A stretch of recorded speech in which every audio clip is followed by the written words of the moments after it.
नमस्कार, मैं हूं संजय शर्मा। आप देख रहे हैं 4 PM न्यूज़ नेटवर्क। बहुत परेशानी है हर राजनेता के लिए। पहले जैसा 2014 और 2019 जैसा सीन नहीं है। वो प्रचंड हिंदुत्व, वो सेना के ऑपरेशन, वो बॉर्डर पे एक्टिविटी, अब दोबारा सीन क्रिएट होना मुश्किल है। हिंदुत्व की वो चाशनी भी इतनी उबल उबल के बासी हो चुकी है कि उस पर अब 2 वक्त की रोटी भारी पड़ती हुई नजर आ रही है। राज्यों के समीकरण इतने ज्यादा बिगड़ चुके हैं कि सिर्फ हिंदू मुसलमान से खेल चल जाएगा, इसकी उम्मीद बहुत कम है। सबसे बड़ी परेशानी यह कि साहिब के लिए साधारण बहुमत से 20 सीटें ज्यादा चाहिए। आप सोचो ना कि 272 270 सीटें आ जाएंगी और मोदी जी इतने आराम से प्रधानमंत्री बन जाएंगे और फिर वो इतनी डिक्टेटरशिप चला लेंगे, इतना धमका लेंगे, राजनाथ को धमका लेंगे, गडकरी को धमका लेंगे। ये संभव नहीं होगा। इसके लिए उन्हें 300 से ऊपर फिर जाना होगा। अगर मोदी जी को यही टोन रखनी है कि उनकी आंखों से राजनाथ सिंह डर जाएं, उनकी आंखों से नितिन गडकरी डर जाएं, शिवराज सिंह चौहान डर जाएं, येदियुरप्पा डर जाएं, योगी आदित्यनाथ डर जाएं, तो सीटें 300 से ज्यादा चाहिए। मगर समस्या ये है कि कर्नाटक, महाराष्ट्र, बंगाल, बिहार, ये ऐसे राज्य हैं जो साहिब को बहुत परेशान कर रहे हैं। एक मुश्त 80-90 सीटों का नुकसान होता हुआ सबको दिख रहा है। और ऐसे में वो नेता जो साहिब के निशाने पे रहे हैं, वो नेता जो साहिब की वजह से अपना सर्वश्रेष्ठ प्रदर्शन करके भी पीछे रह गए हैं, वो नेता जिनकी लैग पुलिंग की गई है, उनका गठजोड़ अब क्या गुल खिलाएगा? क्या अपने ही प्यादे शतरंज की विसात पर कुछ और मोहरा चल देंगे? क्या वजीर बादशाह को मात दे देगा? ये समझना अब मुश्किल हो गया है। साहिब के अपने लोग एक बड़ी चुनौती के रूप में सामने आ रहे हैं। कैसे आ रहे हैं, ये आज के वीडियो में मैं आपको एक एक नेता की कहानी बताऊंगा। वो नेता जो साहिब के लिए परेशानी बन सकते हैं, उनके बारे में बताऊंगा। दरअसल लोकसभा चुनावों में अब सिर्फ 13 महीने का समय बचा, यानी 1 साल 1 महीना। लेकिन साहिब सच में बहुत परेशान है। इतने परेशान कि उन्हें देवताओं का देवता कहने वाले उनके हिमाचल वाले टास्क मास्टर नड्डा जी भी उनकी परेशानी दूर नहीं कर पा रहे, और ना ही गांधीनगर वाले चाणक शाह साहब अपना कौशल दिखा पा रहे। अब ना तो पटना वाले बॉस उनके साथ हैं और ना ही मातोश्री वाले बॉस मतलब ठाकरे साहब। दोनों अब विपक्षी महागठबंधन में जमे हुए हैं। एक तो दोस्त आगे निकल गया, वो जाति जनगणना करवा रहा है, और दूसरे ने शतरंज की चौसर पर मराठी अस्मिता को गुजरात लॉबी के सामने खड़ा कर दिया है। मगर साहिब की समस्याएं इतनी नहीं है, बल्कि अब तो उनको घर में भी अपने प्रतिद्वंदी नजर आने लगे हैं। कुछ प्रतिद्वंदी तो कुछ उपेक्षित सहयोगी। तो आज मैं बात कर रहा हूं, जैसे मैंने पहले बताया, कि साहिब के कुछ प्रतिद्वंदियों और उनके उपेक्षित सहयोगियों की। एक एक करके मैं आता हूं। ये साहब जो दिख रहे हैं, इनका नाम है BS येदियुरप्पा। कुछ ही महीनों में ये अपना कौशल दिखाने वाले हैं कर्नाटक के चुनावों में। अभी आपने कर्नाटक चुनावों की वो तस्वीर देखी होगी जब साहिब येदियुरप्पा के सामने पूरी तरह से झुके हुए नजर आ रहे हैं। अब चूंकि बात जब झुकने झुकाने की चल रही है, तो जरा पिछले साल योगी जी के शपथ ग्रहण समारोह की वो तस्वीर याद कर लीजिए। वो तस्वीर जब नीतीश कुमार बॉस के सामने, साहिब के सामने ऐसे ही झुके हुए थे। फिर क्या हुआ था, ये सब आप जानते हैं। लखनऊ में नीतीश बाबू ने साहिब को झुककर सलाम किया और 4 महीने बाद हमेशा हमेशा के लिए सलाम कर दिया। रास्ता अलग कर लिया, राहें जुदा कर ली। स्वाभाविक है कि ऐसे मौकों पर जब साहिब खुद येदियुरप्पा के सामने झुकते हुए नजर आ रहे हों, तो येदियुरप्पा को भी लखनऊ वाली घटना जरूर याद आ रही होगी, जब नीतीश कुमार साहब के सामने ऐसे ही झुके थे। लिहाजा कर्नाटक भाजपा के सबसे जनाधार वाले नेता को, येदियुरप्पा को, अपने सामने साहब का झुकना और उनके झुकने के पीछे का मकसद ये जरूर समझ आ गया होगा। उन्हें समझ में आ गया होगा कि उत्तराखंड के एक मुख्यमंत्री की पीठ थपथपाते हुए साहब ने कहा था बहुत अच्छे मुख्यमंत्री हैं, और 48 घंटे बाद उनको हटा दिया गया था।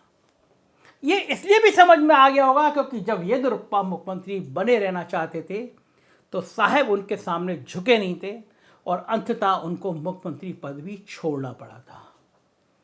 और अब जब येदियुरप्पा साहब खुद सक्रिय राजनीति से संन्यास का ऐलान कर चुके हैं, तो ऐसे में सिर्फ लिंगायत वोटों के लिए उनके सामने झुकने का खेल ना सिर्फ येदियुरप्पा बल्कि पूरा कर्नाटक बखूबी समझ रहा है। 25 सीटें झोले में पड़नी मुश्किल नजर आ रही हैं, हालात खराब हो रहे हैं।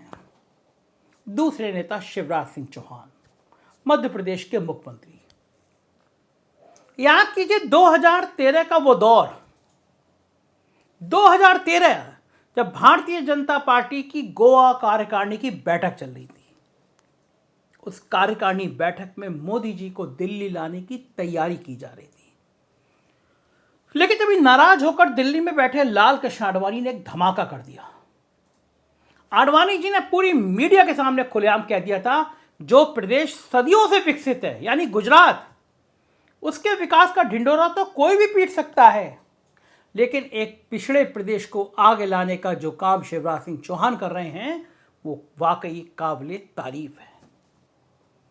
उस दौर में आडवाणी के इस बयान को मोदी के सामने शिवराज को खड़ा करने की कोशिश के रूप में भी देखा गया। शिवराज उस समय मोदी जी से कई पायदान आगे दिखते थे। उनके पास मुख्यमंत्री के बनने से पहले 5 बार का लोकसभा का अनुभव भी था, जो मोदी जी के पास नहीं था। वो पिछड़े वर्ग से आते थे और उन पर दंगों या सांप्रदायिकता का कोई आरोप भी नहीं था। लेकिन अब उन्हीं शिवराज सिंह चौहान के लिए मार्गदर्शक मंडल में जगह तलाशी जा रही है, जबकि मध्य प्रदेश के हालात अब ऐसे बन गए हैं कि यदि शिवराज को हटा दिया गया तो कर्नाटक से भी बुरे हालात में पार्टी पहुंच सकती है। अब ऐसे में साहब करें तो क्या करें, क्योंकि मध्य प्रदेश में पार्टी डूबी तो फिर मध्य प्रदेश के इलेक्शन का कबाड़ा, यही बड़ी मुसीबत है। बिना शिवराज के सिंधिया की दावेदारी को कैसे रोका जाएगा? साफ साफ कहें तो बुआ और भतीजे यानी वसुंधरा और ज्योतिरादित्य सिंधिया दोनों को एक साथ नाराज नहीं किया जा सकता, और शिवराज सिंह चौहान भी साहब की इस मजबूरी को समझ रहे हैं, लेकिन साथ ही साथ गडकरी और राजनाथ सिंह से भी दोस्ती शिवराज सिंह चौहान निभा रहे हैं।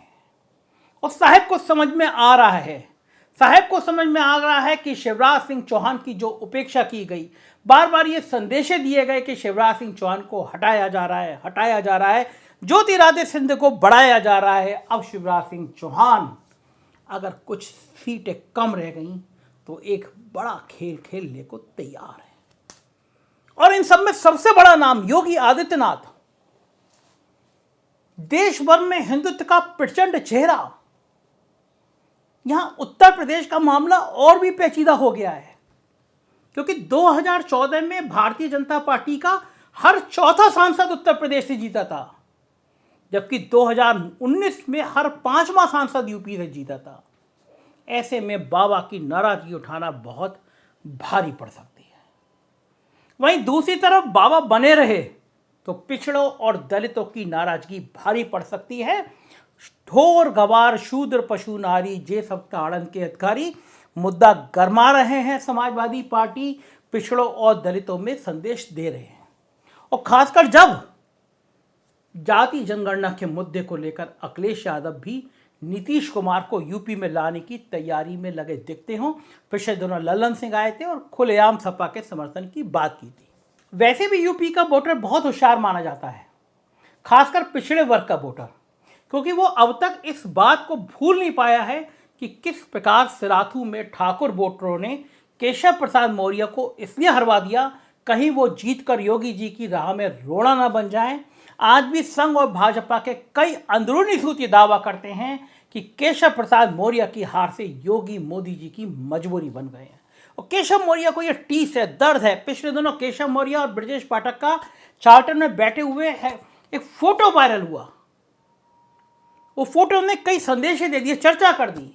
गडकरी आया, उन्होंने कह दिया योगी की तुलना कृष्ण से कर दी, और अगले दिन प्रधानमंत्री ने मुख्यमंत्री को तलब कर लिया। ये कहानी है, लेकिन ये मजबूरी, योगी जो मजबूरी है, अब ये महा मजबूरी बनती नजर आ रही है।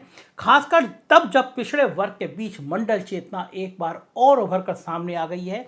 दलित अब लाभार्थी चेतना से बाहर निकल रहा है। ब्राह्मण मजबूरी में भाजपा को वोट दे रहे हैं। ऐसे में साहब के सामने सिर्फ दो ही विकल्प हैं, या तो योगी जी को हटाकर ठाकरों की नाराजगी और एक उग्र हिंदुत्व वाली लाइन की नाराजगी ले लें, जो बहुत भयंकर हो सकती है, या फिर योगी को बनाए रखकर पिछड़ों की नाराजगी मोल ले लें। यानी शेर की सवारी हो गए योगी आदित्यनाथ।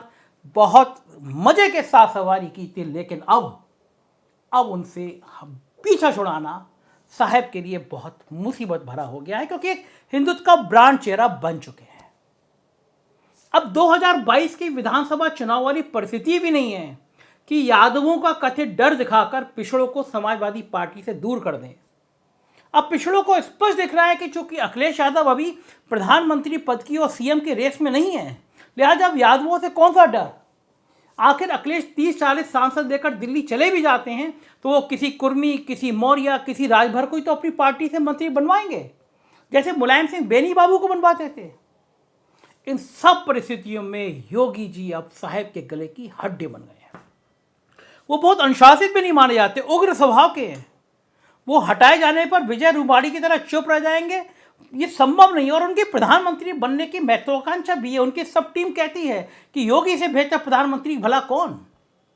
लिहाजा वह लोकसभा में 1999 के कल्याण सिंह वाला गेम भी कर सकते हैं। इन सब वजह से साहब योगी से बहुत परेशान है, लेकिन योगी अब उनकी रीछ से बाहर है। और अब बात उन दो नेताओं की जो साहब की कुर्सी पर सीधे नजर गड़ाए बताए जाते हैं। पहला नाम नितिन गडकरी। गडकरी साहब की पहचान सरकार के हर दिल अजीज मंत्री के रूप में है। इतने हर दिल अजीज कि विपक्षी सांसदों की मांग को भी वो बिना किसी भेदभाव के मान लेते हैं और सबका काम करते हैं। वैसे भी संघी होने के बावजूद कॉमरेड एवी वर्धन के करीबी रहे हैं और उनको अपना हीरो भी मानते रहे हैं।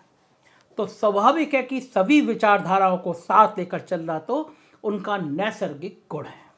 मौजूदा दौर में पूरे देश में उनकी लोकप्रियता भी साहिब से कम नहीं है। यहाँ तक कि चाय पान की दुकान पर भी लोग उनके काम की तारीफ करते हुए थकते नहीं हैं कि सरकार में यही तो एक आदमी है जो पूरे देश के बारे में सोचता है। ऐसे में साहब को लगता है कि अगले चुनाव में मामला यदि 190 से 210 के बीच निपटा तो फिर पार्टी की सरकार भी बन जाएगी। मगर साहब और उनके दोनों टास्क मास्टर नड्डा जी और अमित शाह जी मार्गदर्शन मंडल में भेज दिए जाएंगे। इसलिए चर्चा तो यहाँ तक चल रही है कि कहीं गडकरी का टिकट ही ना काट दिया जाए। उनके गृह राज्य महाराष्ट्र में वैसे भी पार्टी की हालत बहुत खराब है, और ऐसे में यदि गडकरी का टिकट कटा तो स्वाभाविक रूप से वे सत्ता की रेस में पिछड़ जाएंगे। यानी साहब हम नहीं तो पार्टी में कोई नहीं का नीति का भी अनुसरण कर सकते हैं। एक किस्सा सुनाता हूं आपको। 1996 में लोकसभा चुनाव का जब रिजल्ट आया तो किसी भी दल या गठबंधन को बहुमत नहीं मिला। Bharatiya Janata party single largest party 161 MP बन लाई थी, जरूर बन गई, लेकिन बहुमत से 111 सीटें दूर थी। ऐसे में भाजपा को रोकने के लिए कांग्रेस ने कॉमरेड सुरजीत साहब के संयुक्त मोर्चे को समर्थन दे दिया, कहा कि आप बनाइए। संयुक्त मोर्चे ने वीपी सिंह को फिर से प्रधानमंत्री बनाना तय कर लिया, लेकिन वो पीछे हट गए। फिर ज्योति बसु को नाम तय हुआ तो उनकी पार्टी की पोलित ब्यूरो ने मना कर दिया कि हम नहीं बनाएंगे। ऐसे में कहा जाता है कि अपनी पार्टी के महाराष्ट्र के अति महत्वाकांक्षी नेता शरद पवार को नहले पर दहला देने के लिए नरसिंह राव ने जनता दल के नेता और दिग्गज समाजवादी प्रोफेसर मधु दंडवते को पीएम बनवाना चाहा। इसलिए पीएम बनवाना चाहा क्योंकि उनके महाराष्ट्र से होने के कारण शरद पवार का ग्लैमर अपने आप कम हो जाता और नरसिंह राव के सामने से एक बड़ी चुनौती खत्म हो जाती। मगर नियति है, तकदीर है, अफसोस है कि मधु दंडवते उस लोकसभा चुनाव में अपनी रजापुर सीट विशेष सेना नेता सुरेश प्रभु से हार बैठे। लिहाजा संयुक्त मोर्चा और खुद सिद्धांतवादी दंडवते ने भी उन्हें पीएम बनाने पर विचार नहीं किया और नतीजा यह हुआ कि आज तक महाराष्ट्र से कोई प्रधानमंत्री नहीं बन पाया। यशवंतराव चव्हाण और शरद पवार बनते बनते रह गए। महाराष्ट्र के लोगों को लगता है कि अगर ताकत रही तो गडकरी शायद इस बार रेस में आगे आ जाएंगे। ये किस्सा इसलिए आपको बताया मैंने क्योंकि गडकरी का टिकट काटकर उन्हें लोकसभा तक ही नहीं पहुंचने देने की जो कथित कोशिशें हो रही हैं वो क्यों हो रही हैं, इसे आप समझ सकें। अब बात एक ऐसे नेता की जो बैकरूम पॉलिटिक्स में पूरी भाजपा में सबसे उस्ताद माना जाता है। मुख्यमंत्री, पार्टी अध्यक्ष, कृषि मंत्री, गृह मंत्री, रक्षा मंत्री सब रह चुका है। पार्टी के बाहर दोस्ती यारी ऐसी कि मुलायम सिंह से लेकर शरद पवार तक, नीतीश से लेकर ममता बनर्जी, मायावती और केसीआर तक सबसे इनके गहरे रिश्ते रहे हैं। खुद साहब को 2013 में गुजरात से दिल्ली लाने में इनकी बड़ी भूमिका रही है। तब यही पार्टी अध्यक्ष थे, लेकिन अब साहब को इनसे भी खतरा नजर आ रहा है। हम बात कर रहे हैं राजनाथ सिंह की। राजनाथ सिंह के बारे में एक बात राजनीतिक गलियारों में अक्सर चलती रहती है कि 2019 में जब दोबारा पूरे बहुमत की सरकार बनी तब चर्चाओं के मुताबिक गृह मंत्री राजनाथ सिंह धारा 370 में संविधान और कानून को ताक पर रखकर छेड़छाड़ के इच्छुक नहीं थे।